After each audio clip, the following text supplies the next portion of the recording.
Owning a device whose sole purpose is to enable your creativity feels incredibly powerful. After 1 week with the Mac Mini M1, my imagination is running wild. If you're like me and creating videos, music and art is a hobby that's slowly destroying your laptop, you might be ready to commit to a more dedicated machine, and you might have heard great things about the Apple Mac Mini M1. Most of the reviews I watched before picking this up were from established creators who were already shooting video in 4K. I'm still using the same camera I had in 2015, so I questioned just how much headroom I'd gain by upgrading now. Then a couple of weeks ago I was exporting a video on my 2016 MacBook Pro and I could actually smell burning.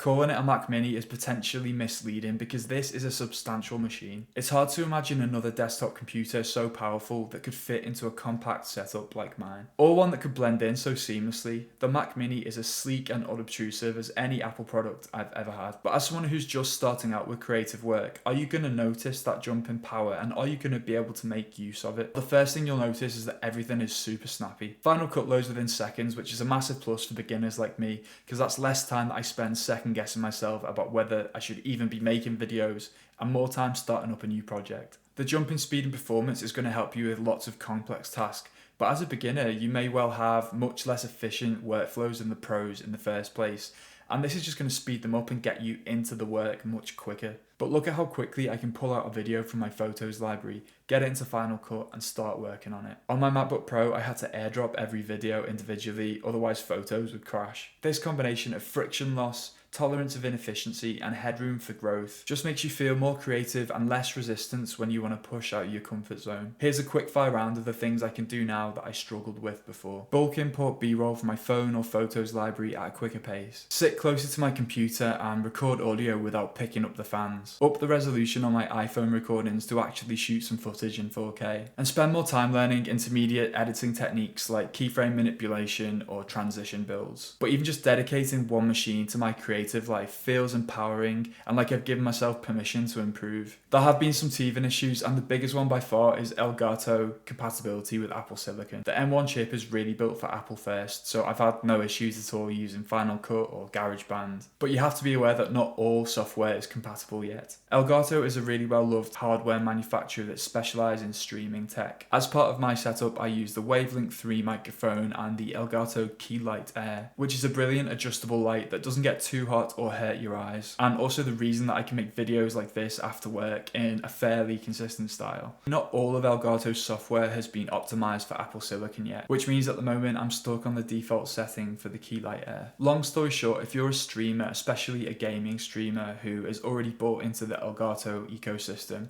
I would wait a little bit longer before you upgrade to the Mac Mini. Look, I've spent a week on the Mac Mini and maybe I'm in the honeymoon period, but it's not going to make you a creator overnight. What it will do if you're just a creative person who's picked up a new hobby to keep you sane throughout lockdown is make your life a lot easier by giving you a lot of power at your fingertips for a really reasonable price. It'll put you in a good mood when you're working on this thing, which is when we do our best creative work. You know what? It's also put the joy back into using my MacBook Pro, sitting on a beanbag and typing out a script for a video, or doing something a little bit more lightweight in the living room. It's just made me feel that I've got a lot more space to grow. If you found this video helpful, then share the love and hit that like button, and let me know in the comments if you are also a bit of a hobbyist who's wondering whether to take the leap towards a more powerful machine. I can't wait to get into the edit on this machine now, so that's it. I'll see you in a bit.